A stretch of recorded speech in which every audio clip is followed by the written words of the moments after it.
오늘 성막 강의의 네 번째 시간입니다. 오늘은 성막 안에 있는 기구들에 대해서 살펴보도록 하겠습니다. 앞서서 지난주 살펴보았던 내용, 우리 성막의 구성에 대해서 잠깐 복습하고 지나가겠습니다. 성막은 예수 그리스도의 모형이다라고 말씀을 드리면서 땅의 성막은 완전하지 못하고 예수 그리스도가 완전한 성막이다 말씀드렸습니다. 왜냐하면은 염소의 송아지 피 이런 것들을 갖고서는 구속을 이루지 못한다. 오직 예수님의 피를 통해서만 우리가 지성소로 나아갈 수 있는 은혜를 얻게 된다고 말씀을 드렸습니다. 그래서 이제는 우리가 예수님의 피를 통해서 믿음으로 이제 지성소로 하나님께로 나아가게 되었다. 이런 말씀을 드렸습니다. 오늘 우리가 이제 지금 보시고 있는 화면이 여기 보면은 여기 앞에도 뜰이 있고 이 울타리 안에 있는 게 전체가 다 뜰이라고 생각하시면 될 것 같습니다. 뜰의 길이가 보면 이렇게 가로가 한 45m, 한 46m 적혀 있는데 46m 정도 되고 세로가 23m, 이 정도 넓은 지금 뜰 안에 있습니다. 오늘은 특별히 이 울타리와 그리고 문, 그리고 번제단, 그리고 물두멍 여기까지 한번 살펴볼 계획입니다. 먼저 울타리입니다. 울타리는 이렇게 보시는 화면에서 보시는 것처럼 이게 화살표가 이렇게 양쪽으로 이렇게 길게 표시가 이렇게 되어 있습니다. 여기서 보시면 성막을 둘러싼 기둥에 의해서 지탱된 세마포 조각으로 이렇게 만들어져 있습니다. 이것은 왜 만들어져 있냐면은 사람들이 함부로 이 성막 안으로 이렇게 이방인들이 들어올 수도 있고 유대인들 가운데서도 함부로 이 안에 들락날락 이렇게 함부로 할 수가 없었습니다. 여기를 가까이 오는 사람은 뭘 의미했냐? 죽음을 의미했습니다. 여기 누가 지키고 있냐면 레위 지파 사람들이 이 울타리 주변에, 그래서 레위 지파 장막이 항상 이 울타리 최 가까운 데 이렇게 텐트를 치고 있다고 우리가 앞전 시간에서 이제 그렇게 배웠습니다. 항상 레위 지파 사람들이 이 주변을 살피고 있습니다. 그러면서 이 하얀 세마포가 이렇게 울타리를 둘러싸고 있는데, 이 하얀 세마포라는 것은 그 의미가 하나님의 의로움이라는 것입니다. 하나님의 의가 있는데 여기에서는 하나님의 의는 아무나 그냥 벽을 넘어서 길이 아닌데 아무나 그냥 이 길 저 길 통해서 아무나 들어오냐? 절대 못 온다. 접근 금지다. 입장 금지다라는 겁니다. 그래서 어떻게 보면 이건 율법의 의미가 있는 것입니다. 하나님의 의를 넘어서는 그 어떤 것도 마음대로 이렇게 들락날락 할 수 없다라고 지금 우리가 이 울타리는 이제 그런 의미를 가지고 있습니다. 그래서 울타리를 접근하면 이제 아까 죽는다 이제 이런 말씀을 드렸는데, 이 울타리는 뭘로 만들어지냐면은 놋 기둥, 여기 보면 기둥이 한 개 한 개 다 보이실 겁니다. 이렇게 보이는데 여기 세로로 가로로 말씀드렸죠. 가로로 20개가 있고 세로로 10개, 또 10개, 20개 하면 총 도합 이렇게 60개가 이제 기둥인데, 놋 기둥, 성경에 보면 놋으로 만든 기둥이라고 되어 있습니다. 근데 놋 기둥이는 진짜 그걸 처음 듣고 다 안에까지 놋은 아니고요. 만약 그걸 기둥을 놋으로 만들면 사람 아마 들지도 못할 거예요. 이게 2.25m 정도 되는데 이 쇠 기둥을, 높 기둥을 누가 들어서 날기나 하겠습니까? 그래서 여기서 엄밀하게 보면은 코팅이에요. 놋으로 입힌 거예요. 그 안에는 시팀나무, 이제 우리 아카시아 나무를 시팀나무라고 하는데 그 시팀나무로 만든 겁니다. 그리고 놋으로 이제 코팅한 거고요. 그리고 그 놋 기둥이란 뭡니까? 그 의미가 인간의 죄에 대한 그만큼 무겁고 강력한 하나님의 심판을 말하고 있는 것입니다. 그래서 심판이 이렇게 이 울타리를 치고 이렇게 사람들이 마음대로 이렇게 들락날락 하나님께로 오는 것을 막고 있는 그런 모습을 보여주고 있습니다. 또 놋 기둥이 있고 그 기둥을 받쳐주는 놋 받침, 이거는 진짜 놋이에요. 이거는 나무가 아니고 그 놋 받침은 진짜 놋 받침입니다. 길이는 말씀을 이제 앞에서 45m, 한 22.5m, 높이 기둥의 높이는 한 2.25m 에서 이 정도 높이면은 대부분의 사람들은 아마 안을 들여다 볼 수 없을 겁니다. 거의 키가 아무리 커도 거의 2m는 대부분이 안 되니까요. 그래서 여기에 대한 자세한 이제 설명들은 출애굽기 27장, 38장 이런 데 가면은 이제 여기에 어떻게 규격이나 이런 것들이 잘 설명이 되어 있습니다. 오늘 제가 슬라이드가 한 24장 정도 좀 길어서 이 성경을 가능한 찾지는 않겠습니다. 좀 빨리 지나가도록 하겠습니다. 울타리가 있고 이제 문이 있습니다. 문은 보니까 여기도 화살표가 이렇게 표시가 되어 있습니다. 여기도 이제 현수막이 이렇게 걸려 있는데 이 위치는 반드시 동편이다라고 이제 우리가 앞에서 이야기를 했습니다. 이게 보시면은 기둥이 색깔이 다른 기둥이 이렇게 하나, 둘, 세 개, 네 개, 이제 네 개의 기둥이 있고, 이것도 마찬가지로 시팀나무, 조각목이라고 부르기도 하고, 시팀나무, 아카시아 나무 다 같은 거다라고 이제 생각하시면 됩니다. 여기 밑에도 아래에도 보면은 그냥 나무를 이렇게 세워놓은 게 아니고 반드시 놋 받침을, 놋으로 만든 이 받침을 울타리와 마찬가지로 그렇게 세워놨습니다.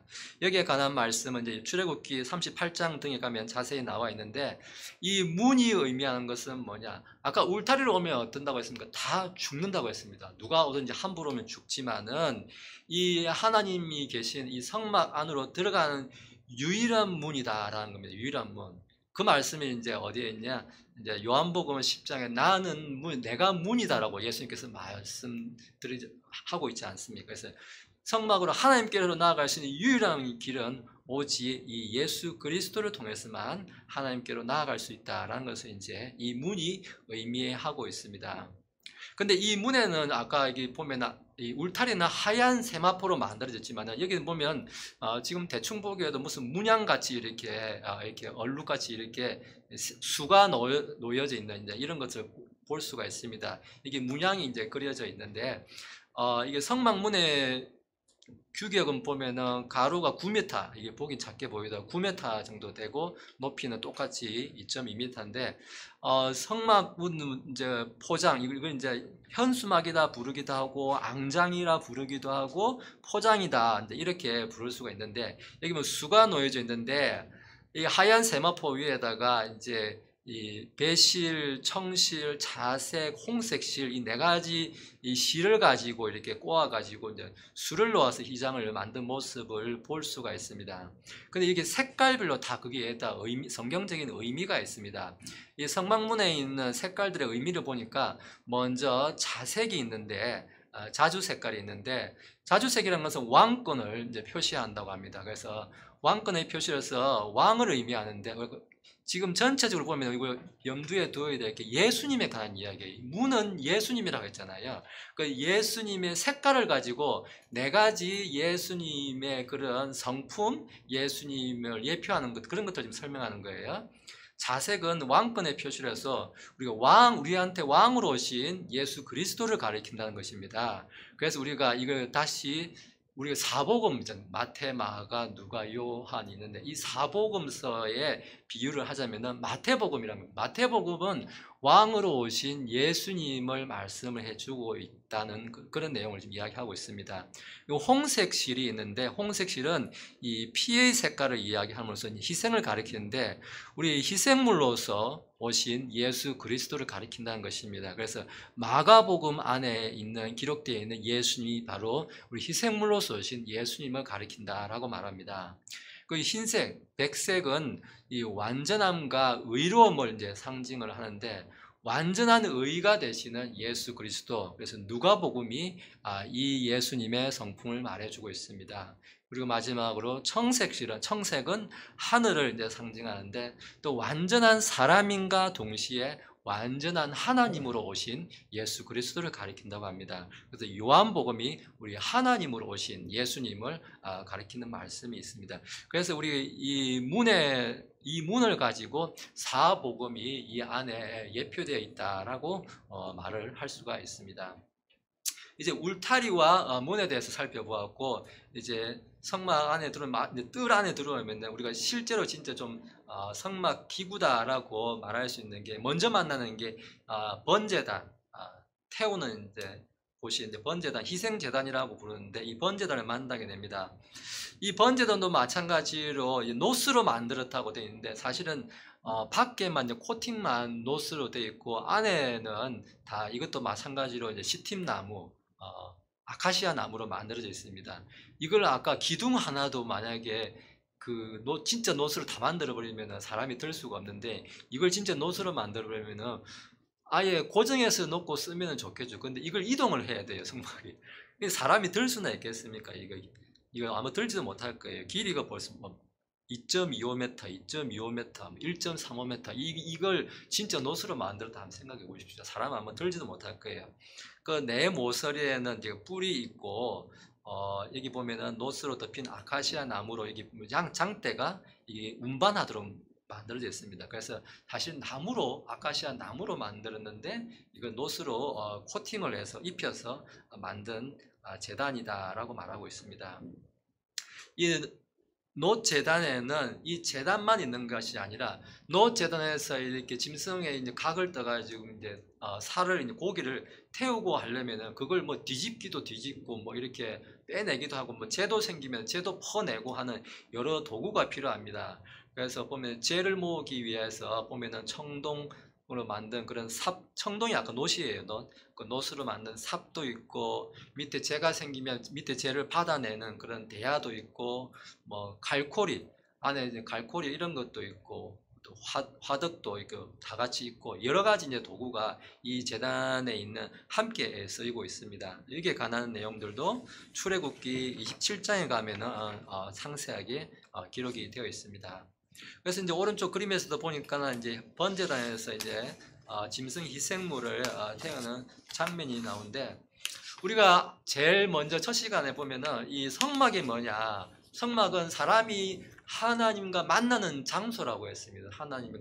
하나님이 사람과 만나는 장소인데, 근데 하나님은 거룩하시고 사람은 죄인인데 어떻게 절대 가까이 있을 수가 없잖아요. 그래서 이제 사람을 만날 수 있는 방법을 이제 하나님께서 주신 겁니다. 이제 그런 게 바로 이제 번제단 안에 있는데, 절대 이 죄인인 사람과 하나님이 가까이 갈 수는 없지만 하나님께서 긍휼을 베푸셔가지고 일시적인 방법이 영원한 게 아니고 일시적인 방법으로 죄를 가릴 수 있는 방법을 알려주셨는데 그게 바로 동물의 피로서 이제 속죄를 함으로써 사람들이 하나님 앞에 나아가도록 하는 방법을 주셨다는 것입니다. 그래서 앞에도 말씀드렸지만은 이 동물로서 드린 것은 제가 말씀드렸지만 일시적으로 일단 죄를 잠깐 덮는 거기 때문에 일시적이라는 그 말은 뭡니까? 반복을 했는 거, 반복. 계속 정기적으로 그것도 때마다 항상 바쳐야 됐다라고 지금 이야기하고 있는 것입니다.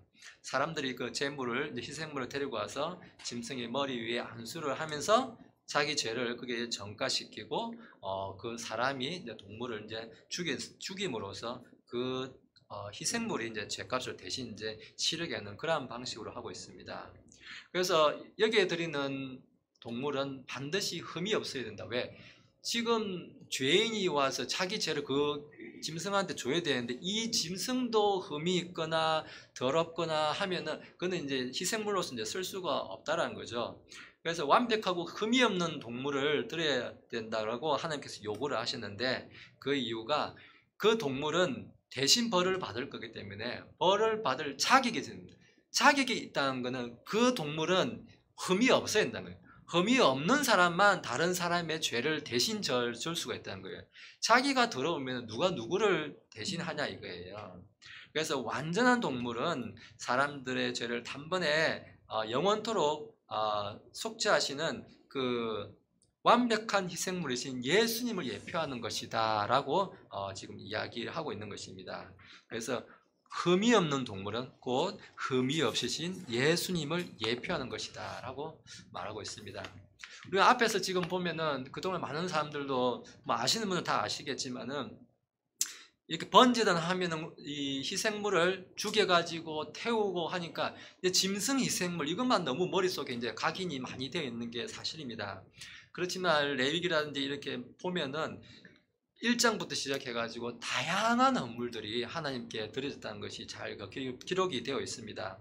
이거 오른쪽 집 그림에도 나와 있지만은 이렇게 빵을 구워가지고 저는 우리도 이제 좀 있으면 또 저번에 했지만은 그 주의 만찬도 하면 저도 이런 모양으로 다시 굽기를 바라는데 안 나오더라고요. 어떻게 좀 구울 줄 아는 분이 계시면 좀 이런 모양을 누가 좀 구워서 오시면 참 감사하겠습니다. 이 빵이라든지 어떤 고운 밀가루 같은 이런 그런 곡식 건물도 하나님께서 받으시고 당연히 황소나 양, 염소 같은 비둘기 같은 이런 번제물도 받으시고 또 그런 것들을 사용해서 화평 헌물로도 쓰시고 또 속죄 헌물로도 쓰시고 또 범법 헌물로도 여러 가지 헌물을 통해서 여러 가지 용도로 사용하시는 것을 우리가 볼 수가 있습니다. 제단에서 드리는 헌물 아까 번제단 있지 않습니까? 이거는 다른 데서 드리는 게 아니고 이것도 마찬가지 아까 놋제단, 번제단 거기에서 곡물도 다 같이 드리는 거예요. 그래서 그 드리는 종류가 뭐가 있냐? 첫 번째는 죄의 헌물, 죄를 지었을 때, 혹은 범법 헌물, 어떤 율법을 범했을 때, 그때 드리는 헌물이 바로 이 레위기 4장과 6장 두 장에 걸쳐서 이렇게 보시면은 잘 기록이 되어 있습니다. 이 제단 헌물에서 드리는 이 죄 헌물은 죄 헌물과 범법 헌물을 통해서 죄값을 치른다라는 것에 이제 초점을 맞추고 있습니다. 그래서 하나님 앞에서 자신의 죄를 속죄하는 그런 의미로서 이 죄의 헌물을 드리게 됩니다. 근데 이 범법 헌물을 드릴 때는 이 타인에 대해서 드린 거기 때문에 거기에 대해서 이자를, 여기 보니까 제가 찾아보니까 5분의 1이라고, 성경에는 5분의 1을 더한다고 되어 있어요. 5분의 1이면 20% 아닙니까? 그죠? 20%를 더해가지고 배상을 한다라고 그렇게 기록하고 있습니다. 그래서 여기 20%를 더한다는 이 말에서 우리가 알 수 있듯이, 우리가 어떤 이 감사함이나 이렇게 뭐 남의 것을 이렇게 취하거나 했을 때 여기서 이자를 받는 것, 여기에 대해서 성경적으로 어떤 사람들은 이자를 절대 받으면 안 된다라고 이제 이야기하는데, 제가 생각하기로는 성경적으로는 그걸 너무 말도 되지 않을 정도로 과하게 이렇게 받으면 안 된다는 의미지, 이자를 절대 받으면 안 된다라는 의미로는 저는 생각하지 않습니다. 그래서 어느 정도 이자를 받는 것은, 예수님께서도 이렇게 뭡니까, 달란트 비유나 이런 거 보면은 이 자기 종들에게 5달란트, 2달란트 맡기고 나서 나중에 차라리 이자라도 받지 않냐 이렇게 말씀을 하시거든요. 문화의 비유에서도 나오고. 그래서 어느 정도 이자를 받는 것은 오히려 성경적이지 않나, 저는 그렇게 생각이 됩니다. 근데 이게 또 죄 헌물, 범법 헌물 들을 때 다 똑같이 모든 사람한테 일률적으로 적용되느냐? 그렇지가 않습니다. 보면은 요 밑에 이제 나올 거겠지만, 사람의 신분이라든지 그 사람의 수입에 따라서 차등을 두어서 하나님께서 바치도록 합니다. 그게 너무 당연한 이야기입니다.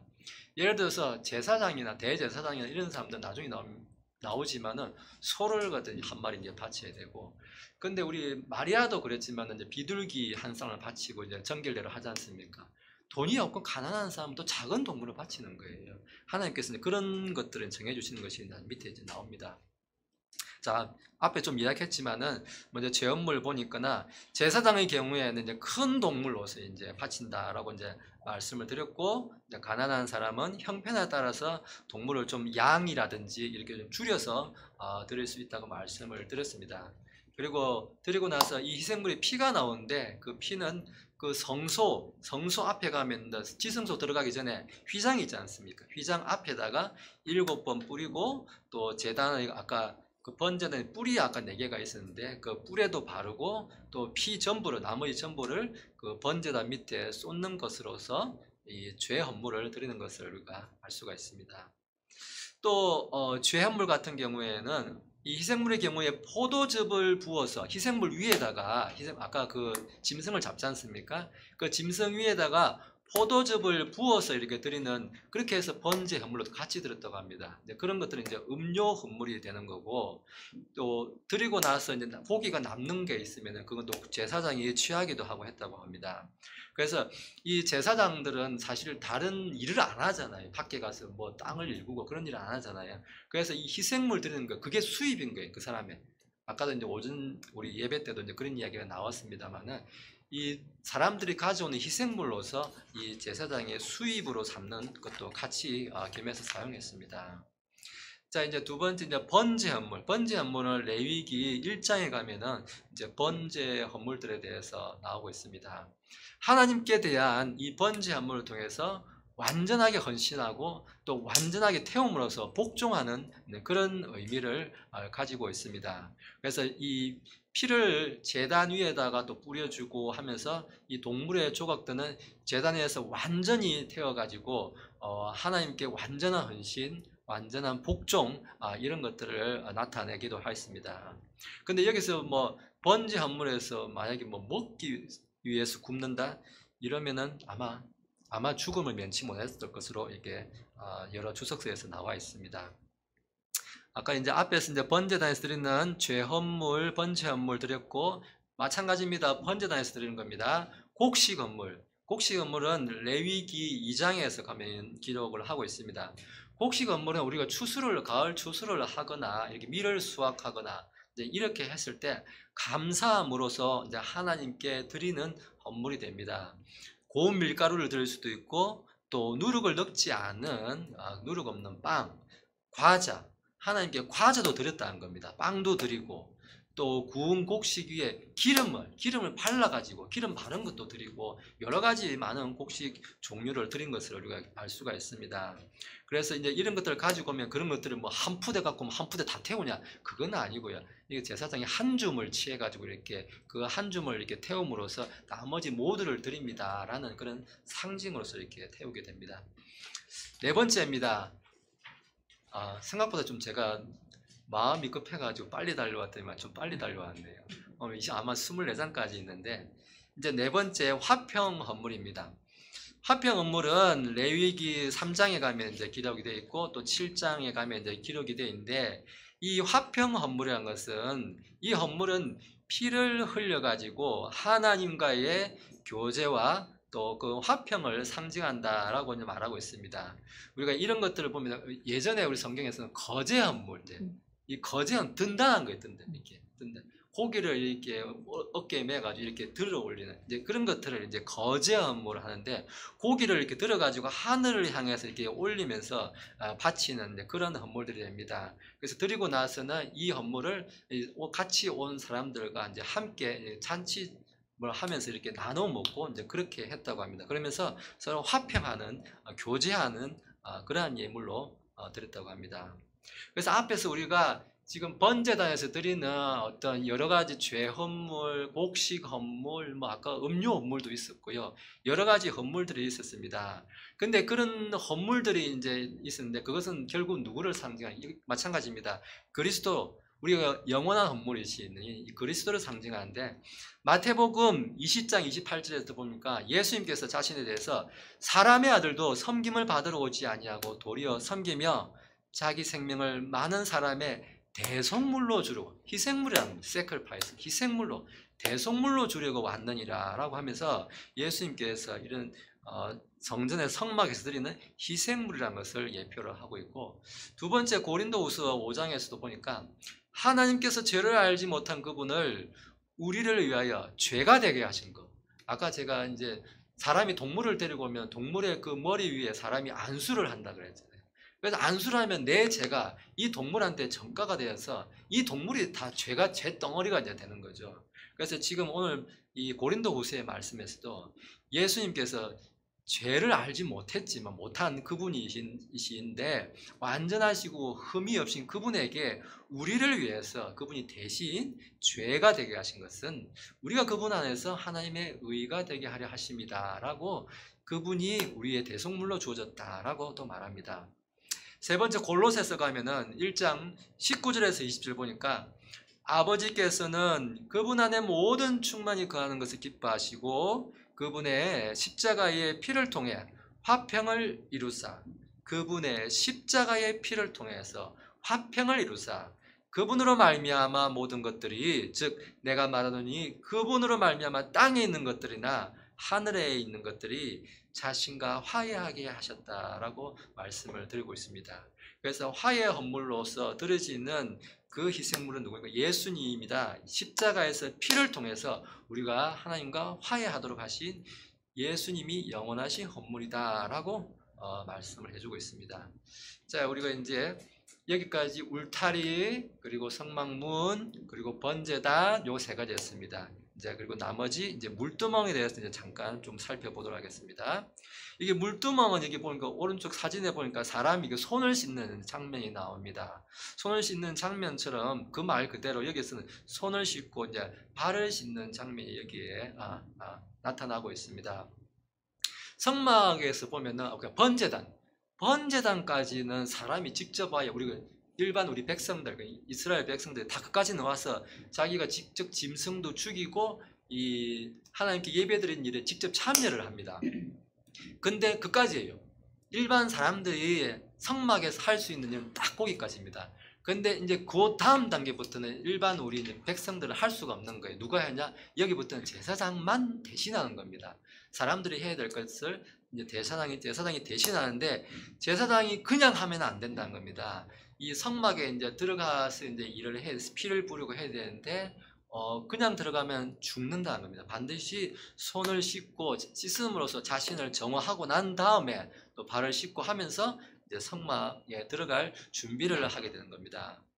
여기 보니까 성막에 들어가 이제 씻는데, 여기 씻는 데를 물두멍이라 했는데, 물두멍은 뭘로 만들었냐? 여인들의 거울. 그 당시 거울이 우리 요즘 같은 이런 이제 뭐 크리스탈 뭐 이런 거울이 아니고, 우리 알다시피 놋, 아까도 계속 나왔지 않습니까? 놋, 청동, 이제 청동 거울, 놋 거울 이런 겁니다. 그래서 그런 것들을 잘 이렇게 펴서 만들면 이제 사람의 얼굴이 비칠 정도로 이게 깨끗하게 이제 그렇게 만들어지는데, 그 여인들의 거울로 만들어서 이렇게 이 안에 사람의 얼굴이 비칠 정도로 이제 그렇게 깨끗하게 만들었다고 합니다. 그래서 이런 것들을 통해서 우리 주님이 나를 이렇게 항상 비춰주고 있다는 그런 것들을 스스로 씻으면서 자각을 하면서 제사장이 이 성막 안에 들어가는 그러한 단계가 이 물두멍 안에 나타나 있습니다. 근데 특이한 것은 보면은 이 물두멍이, 제가 이제 그림은 이렇게 다운로드 받아서 이렇게 올려놨는데, 이 물두멍의 규격이 성경에 기록이 되어 있지 않습니다. 성막 안에 있는 기구들 중에서 유일하게 이 물두멍은 크기를 얼만큼 하고 뭐 이렇게 잘 안 나타나 있어요. 아예 안 나타나, 잘이 아니라 아예 안 나타나 있어요. 그냥 이 녹거울로, 여인들의 거울로 만들었다, 그게 끝이에요. 근데 크기가 사실 얼마인지는 정확하게 알려지지가 않아요. 근데 우리가 뭐 미루어 짐작하건대, 앞에서 그림을 보건대 요 정도는 되지 않겠나, 손발을 씻는데. 설마 이런 밥그릇에 갖다 놓고 손발을 씻지는 않았지 않을까, 제가 이제 그렇게 추측은 해볼 수가 있습니다. 그래서 규격 제한이 없는 이제 물두멍의 그런 의미가 또 우리가 생각해 볼 수가 있습니다. 물두멍이 보면은 제사장이 어떻습니까? 이 안에, 그 안에 성막에 뭐 설마 하루에 한 사람씩 줄 서서 왔을까요? 그 많은 수백만의 사람들이 거기에서 지금 성막에서 같이 다 이게 텐트 생활을 하는데, 이 사람도 뭐 하루에 뭐 2사람도 올 수 있고 10사람도 올 수 있고 뭐 20사람도 올 수 있고 여러 사람이 올 수 있지 않습니까? 그래서 제사장이 이런 것들 하면 더러워질 때마다 이제 다 씻고 해야 되는 겁니다. 근데 우리가 참 여기에 재밌는 게 있는 게, 요한복음 13장에 가면은, 13장 실제 10절에 가면 이제 예수님께서 이제 제자들의 이제 발을 씻겨주는 이제 그런 장면이 나오는데, 그 베드로가 이제 우리도 다 씻겨달라고 하니까, 아이 그럴 필요 없다, 이미 씻긴 자는 모든 곳이 깨끗함으로 발밖에 이제 씻을 필요가 없다라고 이제 이야기하지 않습니까? 우리가 앞에서 지금 2단계 오기 전까지 뭘 거쳐왔습니까? 번제단을 지나온 거예요. 번제단을 통해서 이미 속죄를 하고 죄 헌물을 드리고 거기서 의로움을 이렇게 죄를 덮어주는 그런 은혜를 입고 나온 거예요. 이미 용서받고 온 거예요. 근데 거기서 또 죄를 한번 씻고 용서를 받으면 또 할 필요는 없다는 거예요. 여기서는 이제 예수님의 말씀처럼 이제 이미 씻긴 자는 깨끗함으로 발밖에 씻을 필요가 없다, 이 말씀처럼 이제 손만 이렇게 씻고 이제 간단히 씻고 이제 들어갈 수 있다라는 의미가 이 안에 나타나 있는 것입니다. 그래서 또 여기서 우리가 생각해 볼 것은, 아까 제가 말씀드렸다시피 여기서 수많은 사람들이 계속 오고 계속 또 씻고 하는데, 우리는 이런 것들 통해서 매일매일 이렇게 우리의 믿음을 확신하고, 또 매일매일 듣는 말씀, 또 우리가 매일매일 이 씻음으로써 또 우리의 죄를 고백하고 회개하는 일, 우리가 구원받는 회개는 단 한 번이지만은 살면서 계속해서 저지르는 내 범죄들, 여러 가지 생각들, 이런 것들을 계속해서 회개하고 씻는 일, 그러면서 또 믿음의 또 확신을 매일매일 가지는 것, 말씀을 들음으로써 매일 듣는 것, 이런 것들을 우리가 이 물두멍을 통해서 한번 생각해 볼 수가 있겠습니다. 제가 생각보다 좀 빨리 좀 와다 보니까 좀 시간이 빨리 왔는데요. 마지막 슬라이드입니다. 앞에서 이제 여러 가지를 이제 말씀을 드렸는데, 성막의 기구들을 말씀을 드렸습니다. 첫 번째로 울타리가 있었습니다. 울타리는 하얀 세마포로 만들어지는데, 하나님의 의, 그리고 사람은 함부로 거기 접근할 수 없다, 입장을 함부로 할 수 없다, 그래서 율법적인 그러한 의미가 이 울타리에 있다고 했습니다. 그렇지만 하나님께서는 하나님께 나올 수 있는 유일한 길을 하나 만들어 주셨는데, 성막에 있는 문이었습니다. 하나님과 교통하는 문은 지금 이 시대에는 그 성막문을 예표하는 우리 주 예수 그리스도가 그 성막문을 예표한다고 말씀드릴 수가 있고, 세 번째로는 번제단이 있었습니다. 짐승의 피를 통해서 사람들의 죄를 일시적으로 가리는 역할을 하는 번제단이 있었습니다. 그리고 번제단에서는 완전한 희생물이신 예수님을 예표하는 그런 흠없는 동물들, 흠없는 짐승들을 거기에서 우리 희생물로서 드렸습니다. 뿐만 아니라 희생물은 염소나 뭐 양이나 뭐 그런 황소나 여러 가지도 들을 수 있지만은 하나님께서는 목적에 따라서 그러니까 화평 헌물, 감사 헌물 이런 것들에 따라서 곡식들도 심지어 과자도 거기에 떡도 여러 가지도 헌물로서 태우는 헌물로서 함께 드렸다라고 기록을 하고 있습니다.